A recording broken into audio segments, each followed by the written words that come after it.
Very good morning everyone. तो चलो आज यहाँ पे ये वाला क्वेश्चन करते हैं। ठीक है, तो आपको पता ही है, पहले जो ये साइड है इसको क्रॉस में डालेंगे हमारे रिलेशन अकाउंट में, कि मैंने पहले से करके रखा हुआ तुम्हारे लिए। ठीक है, सबसे पहले क्या है, सन्ड्री क्रेडिटर्स आएगा, बैंक ओवरड्राफ्ट नहीं आएगा। आपका नेक्स्ट क्या बोलते हैं, एक्स ब्रदर लोन, ये एक्स के ब्रदर का लोन है, मतलब पार्टनर का लोन नहीं है, ये आएगा। वाई, वाई खुद एक पार्टनर है, वाई का लोन नहीं आएगा। इन्वेस्टमेंट फ्लक्चुएशन फंड आएगा। तो ये सारी चीज़ें हमने यहाँ पे डाल दी है, सन्ड्री क्रेडिटर डाल दिया है, ब्रदर लोन डाल दिया है, इन्वेस्टमेंट फ्लक्चुएशन फंड डाल दिया है। ठीक है, अब इस साइड ये कैपिटल है, कैपिटल नहीं आती है, वो कैपिटल अकाउंट में आता है, बताया था आपको। अब देखते हैं ये साइड, इसमें बैंक जो है, बैंक नहीं आएगा, मैंने बताया था कि बैंक अकाउंट में आएगा। डेटर्स आएगा, क्रॉस में इस साइड पे आएगा, क्रॉस में इस साइड पे आएगा। बस उसका जो प्रोविजन है वो आपका क्रॉस में इधर ही लाइबिलिटी में इधर दिखाएंगे, जहाँ पे लाइबिलिटी थी स्टार्टिंग प्रोविजन। ठीक है, उसके बाद आपका यहाँ पे स्टॉक आएगा, इन्वेस्टमेंट आएगा, फर्नीचर, बिल्डिंग, गुडविल ये आएगा। प्रॉफिट एंड लॉस नहीं आएगा क्योंकि पार्टनर में बटेगा। तो सारी चीज़ें हमने इस साइड पे डाल दिए क्रॉस में। ठीक है, अब देखते हैं एडजस्टमेंट्स। एडजस्टमेंट में उसने क्या बोला है, एक्स एग्रीड टू पे ऑफ हिज ब्रदर लोन। ठीक है, अब क्या यहाँ पे क्वेश्चन में था ना कि एक्स का ब्रदर का लोन था, यहाँ पे हमने जो लिखा हुआ है, यहाँ पे एक्स ब्रदर लोन हमने इधर लिखा हुआ है 8,000 का, वो कौन पे कर रहा है, एक्स पे कर रहा है। तो क्रॉस में इधर आना था बाद में, तो एक्स कैपिटल अकाउंट नाम से लोन, क्योंकि एक्स दे रहा है तो एक्स के अकाउंट से कटेगा, तो एक्स कैपिटल अकाउंट नाम से एक्स ने वो पे कर दिया है। नेक्स्ट उसने क्या बोला है, अब यहाँ पे देखो, डेटर्स ऑफ 5,000 प्रूव्ड बैड, मतलब 5,000 के डेटर्स हमें नहीं मिलेंगे तो बाकी मिल गए होंगे। सिंपल सी बात है, डेटर्स देखो कितने के यहाँ पे 17,000 के डेटर्स है, उसमें से 5 के नहीं मिल रहे, बाकी कितने के 12 के मिल जाएंगे। तो मैंने बताया था ना, बैंक नाम से आएगा, तो क्रॉस में यहाँ पे बाय बैंक के अंदर मैंने डेटर्स लिख दिए 12,000 के जो मिल गए हैं। नेक्स्ट उसने क्या बोला है, अदर एसेट रियलाइज, इन्वेस्टमेंट 20% कम हो गई है। ठीक है, गुडविल 60, गुडविल जो है वो 60% पे आ गई है। पहले इन्वेस्टमेंट देखते हैं, 20% कम मिलेगी। अब इन्वेस्टमेंट कितने की है, 25,000 की है, 25,000 की है, 25,000 का 20% निकाल लो आप। ठीक है, और उसे माइनस कर दो 25,000 से, जितना का होगा उतना मिल जाएगी। तो इन्वेस्टमेंट आपको 20,000 की मिल गई है। तो बाय बैंक के अंदर ही देखो, हमने यहाँ पे अंदर लिखा हुआ है गुडविल 60% की हो गई है। तो पहले गुडविल कितने की थी, यहाँ पे आपका, यहाँ पे गुडविल देखते हैं, गुडविल थी हमारी 10,000 की। ठीक है, तो अब उसका क्या बोलते हैं, 60% पे हो गई है ना, तो 10,000 का 60% कितना होगा, 6,000। तो गुडविल पे देखो अब यहाँ कितनी हो गई है, 6,000 की हो गई है। सब बाय बैंक के अंदर आ रहा है, क्योंकि रियलाइज हो रही है, सब बिक रहा है। क्लियर हो गया। अब यहाँ पे नेक्स्ट देखते हैं, उसमें बोला बिल्डिंग ऑक्शन हो गई है 30,000 में, और ऑक्शन की कमीशन जो है वो 1,000 रुपये पे करी है। ठीक है ना, तो बिल्डिंग देखो इधर लिखी है 19 की थी। ठीक है, तो यहाँ पे देखो बिल्डिंग हमारी 19 की थी, पर कितने में बिकी है, 30 में बिकी है, पर 1,000 रुपये हमने कमीशन भी दिया है, तो इसका मतलब हम पे 29 है। तो हमने बिल्डिंग को अंदर 29 लिख दिया, दिख रहा है पे हमने 29 लिख दिया बाय बैंक के अंदर ही। या तो हम यहाँ 30 लिख सकते हैं और 1,000 इधर टू बैंक नाम से कमीशन का दिखा सकते हैं। ठीक है, दोनों में से कुछ भी कर लो। ठीक है, नेक्स्ट उसने क्या बोला हुआ है, Y took over part of stock at 4,000 being 20% less than the book value. इसका मतलब है कि 4,000 में सामान ले गया है 20% कम में बुक वैल्यू से। इसका मतलब अब हमें ये नहीं पता कि सामान कितने का था। ठीक है, तो एक सिंपल सा लॉजिक इसमें हम लगाएंगे। इसका मतलब अगर हम मानते हैं कि सामान 100 रुपये का था, कितने का था, 100 रुपये का था अगर सामान, यहाँ पे आपको करके दिखाता हूँ। सपोज हम मान लेते हैं अगर टोटल सामान 100 रुपये का था, कितने का था, 100 रुपये का सामान था हमारा। ठीक है, तो उससे 20% कम में ले गया है ना वो, तो 20%, 100 का 20% निकालो तो 20 रुपये हो गया, तो इसका मतलब 80 रुपये वो लेके चला गया। ठीक है, अब हमें 100 और 80 दो वैल्यू मिल गई। अब खुद लॉजिक लगाना है, हमें वैल्यू किस वाले की, ये जो 4,000 रुपये दिया हुआ है ये किस वाले की दी है, 100 की दी है, 80 की दी है। ऑफकोर्स 20% कम करके दिए, तो मतलब ये 80 वाले की दिए, और हमें निकालना है असली में कितने का सामान था, 100 का था। तो उसको इसको बोलते हैं यूनिटरी मेथड। अब हमें क्या दिमाग लगाना है, 100 और 80 दोनों को लेना है। अब हमें देखना है कि ऊपर कितना आएगा और नीचे कितना आएगा, वो चेक करना है। अब चेक कैसे करते हैं, हमेशा हमें एक वो वैल्यू लेनी होती है। देखो हम पे अभी 100 है, एक 80 और एक 20 भी है, जितना परसेंट कम हुआ है। ठीक है ना, अब तीनों में से किस किस को लेना है, एक तो वो लेना है जिसकी वैल्यू दी है। वैल्यू किसकी दी है, 80 वाले की दी है, जो 4,000 रुपये कम वाली। ठीक है, दूसरा में निकालना क्या, 100% निकालना है। अब इनटू के इधर लिख दो वो वैल्यू जो दी है। अब यहाँ पे 100 और 80 हमें दो लेने हैं। अब खुद लॉजिक लगाओ, 4,000 तो कम वाली है ना, हमें निकालना कितना है, 100 वाला निकालना है, तो बड़ा ऊपर रखना पड़ेगा बड़ा, इसलिए हमने 100 को ऊपर रखा और 80 को नीचे रखा, और हमारा है 5,000। इसका मतलब है कि 5,000 का जो स्टॉक था, स्टॉक में से 5,000 का स्टॉक था, वो 4,000 में ले गया कौन, वाई। समझ आया, तो वाई ले गया हमारा स्टॉक। ठीक है, यहाँ पे हमारा स्टॉक कितने का था, 15 था, 15 में से 5,000 का ले गया ना भाई, तो 5,000 का इधर वो वाई कैपिटल अकाउंट नाम पे आएगा 4,000 पे, वाई कैपिटल अकाउंट स्टॉक 4,000, क्योंकि 5,000 का 4,000 में ले गया। अब कितने का स्टॉक बच गया, 10,000 का स्टॉक और बच गया, अभी बच गया ना। तो उसने क्या बोला, जो बैलेंस था वो 50% पे रियलाइज हो गया, इसका मतलब 10,000 का स्टॉक 5,000 में बिक गया है।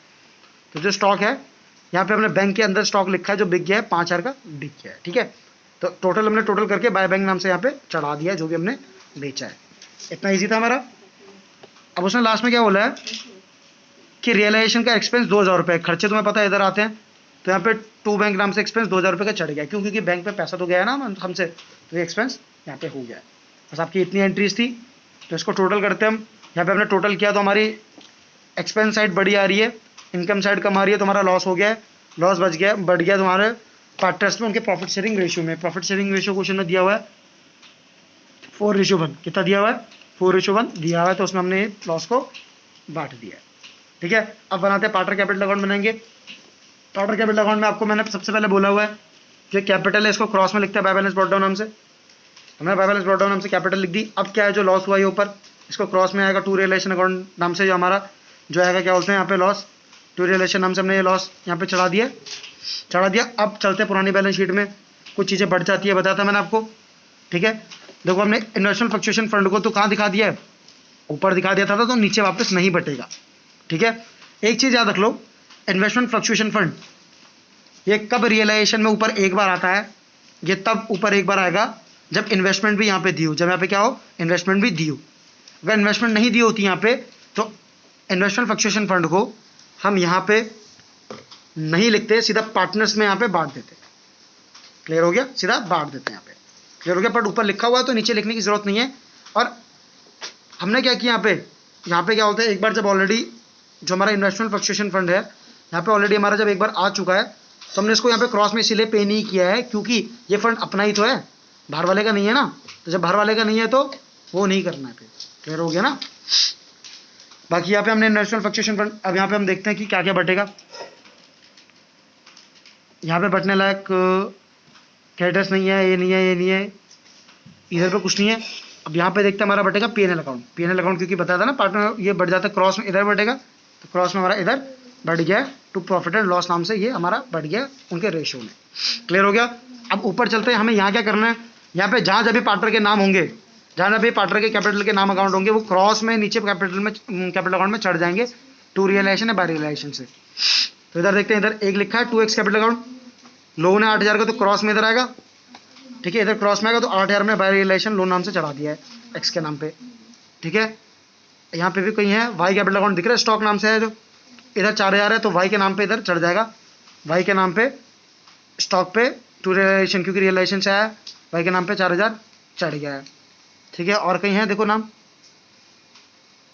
और कहीं नहीं है पार्टनर का नाम। ठीक है, तो अब करते हैं हिसाब पूरा, इसको प्लस करके करेंगे। लास्ट में हमारा याद है ना, टू बैलेंस कैरी डाउन होता था, पर अब बैलेंस तो बचेगा नहीं, फॉर्म बंद हो रही है, तो टू बैंक करके इनको पे कर देंगे। क्लियर है, इतना हो गया। अब देखते हैं यहाँ पे खुद देखो, वाई का एक लोन अकाउंट भी था, बोला था अब लोन अकाउंट, जब पार्टनर का लोन अकाउंट हो तो लोन अकाउंट अलग से बनता है, वो ना रियलाइजेशन में आता है ना कैपिटल में आता है, तो पार्टनर का लोन अकाउंट हम अलग से बनाते हैं, यहाँ पे हमने बना रखा है। ठीक है, अब आपको इसका शॉर्टकट मैंने बताया था कि लोन अकाउंट किस साइड लिखा है, इस साइड लिखा है, तो क्रॉस में यहाँ पे बाय बैलेंस ब्रॉट डाउन नाम से आ जाएगा, बाय बैलेंस ब्रॉट डाउन नाम से इधर आ गया, और यहाँ हम उसको कर देंगे पेमेंट, टू बैंक नाम से पेमेंट कर दी। बस एक ही लोन था। अगर बैंक अकाउंट बनाएंगे, बैंक अकाउंट में सबसे पहले क्या करना है, आपका इस साइड बैंक लिखा हुआ है, तो इसको क्रॉस में इधर की साइड लेके आएंगे यहाँ पे टू बैलेंस ब्रॉट डाउन नाम से, क्योंकि अपने अकाउंट में जब चीज़ें आती है तो बैलेंस ब्रॉट डाउन नाम से आती है, जब पुरानी कुछ हो। आगे इतना, अब कुछ नहीं करना हमें, अब हमें सारे अकाउंट खोलने हैं, सारे अकाउंट में नाम जहाँ जहाँ बैंक लिखा होगा क्रॉस में वहाँ चढ़ाते रहना है। यहाँ पे देखते हैं, यहाँ पे बैंक 2 बार बैंक है, इस साइड पे सिर्फ 2 बार बैंक लिखा है, तो 2 बार बैंक है, टू रियलाइजेशन मतलब रियलाइजेशन अकाउंट से चढ़ा रहे हैं ना, तो बैंक 2 बार है, तो क्रॉस में इधर लिख देंगे 6,000 और 2,000, क्रॉस में इधर हम लिख देंगे ये वाली वैल्यू इधर करके लिख देंगे, तो 6 + 2 8,000 हो गया। रियलाइजेशन अकाउंट से कितना है, 8,000 आया, किस नाम से आया, क्रेडिट, ये पे किया था और ये एक्सपेंस थे। आगे अलग अलग भी लिख सकते हैं, 6 और 2 अलग अलग भी करके लिख सकते हैं क्रॉस में। ठीक है, अब इस साइड के देखते हैं, यहाँ पे बाय बैंक एक है, बाय बैंक कितना है, 72,000 का है, एक ही बाय बैंक है ना यहाँ पे, 72,000 का बाय बैंक एक ही है यहाँ पे, बाकी और बैंक नहीं है, तो हमने क्रॉस में उसको इधर टू रियलाइजेशन अकाउंट से आया, क्योंकि रियलाइजेशन अकाउंट से आया, इसकी रीज़न लिख दिया और 72,000 क्रॉस में चढ़ा दिए। अब नेक्स्ट देखते हैं कैपिटल अकाउंट। कैपिटल अकाउंट में सिर्फ एक ही बार बैंक होता है, यहाँ पे इस साइड तो क्रॉस में इस साइड आएगा, किससे, जिस अकाउंट से आ रहा है, किस अकाउंट से आ रहा है, एक्स और वाई के अकाउंट से आ रहा है, इतना इतना, तो हमने क्रॉस में इधर चढ़ा दिया, एक्स के अकाउंट से आ रहा है, वाई के अकाउंट से आ रहा है, इतना इतना चढ़ा दिया। नेक्स्ट है लोन अकाउंट। ये आपका लोन अकाउंट है, लोन अकाउंट में बैंक किस साइड लिखा है, इस साइड लिखा है, तो क्रॉस में आपका इधर आएगा, किस नाम से, जिस अकाउंट से आ रहा है, वाई लोन अकाउंट से, वाई लोन अकाउंट यहाँ पे चढ़ के इतना हो गया। ईजी है, आपका यहाँ पे क्लोज हो जाएगा, इसे करो बंद, आपका आंसर आ जाएगा यहाँ पे। क्लियर हो गया? आई होप आपको ये क्वेश्चन समझ आ गया हो। ठीक है, इस क्वेश्चन में बस जो अलग था वो यही था कि आपका इन्वेस्टमेंट फ्लक्चुएशन फंड, आपको पता है फंड तो अपना ही है, वैसे बाहर देना नहीं है, वैसे बढ़ जाता है पैटर्न में। ठीक है, तो अब आप सोचोगे कि इसे रियलाइजेशन में डालें एक बार या इसे पैटर्न में बांटे, तो अगर याद रखना, अगर आपका बगल में इन्वेस्टमेंट भी, मतलब यहाँ इन्वेस्टमेंट है, तो आपको ये रियलाइजेशन में एक बार डालना है, इसको एक बार रियलाइजेशन में बस नॉर्मली चढ़ाना है, वापस इस साइड नहीं चढ़ाना है, बस एक बार चढ़ाना है, खत्म यहीं पे। पर अगर यहाँ पे इन्वेस्टमेंट नहीं लिखी है बगल में, तो इसको यहाँ चढ़ाने की जरूरत नहीं है, सीधा यहीं पे क्रॉस में बांट देंगे। कहाँ बांट देंगे? क्रॉस में। लाइबिलिटी में आता है तो क्रॉस में यहाँ IFF बढ़ के बढ़ जाएगा। बात एक ही है, क्योंकि अगर यहाँ भी आ रहा है एक ही बार, तो यहाँ अपना भी कट के क्रॉस में इधर आ रहा है। समझ रहे हो क्या बोल रहा हूँ? तो दोनों में से कोई भी तो आप कर सकते हो। तो यहाँ पे आपका क्वेश्चन खत्म हो गया है, और सारे क्वेश्चन इसमें पूरे चैप्टर में सारे क्वेश्चन नॉर्मल है, कोई कुछ अलग नहीं है। और आपका हाँ, मेमोरेंडम बैलेंस शीट वाला पार्ट आपका एग्जाम में नहीं आ रहा है, सिलेबस में नहीं है, जिसमें आपकी बैलेंस शीट नहीं दी होती है पहले से, तो वो पढ़ने की जरूरत भी नहीं है जब नहीं आ रहा है तो। ठीक है, तो आपका आई होप ये क्वेश्चन खत्म हो गया है।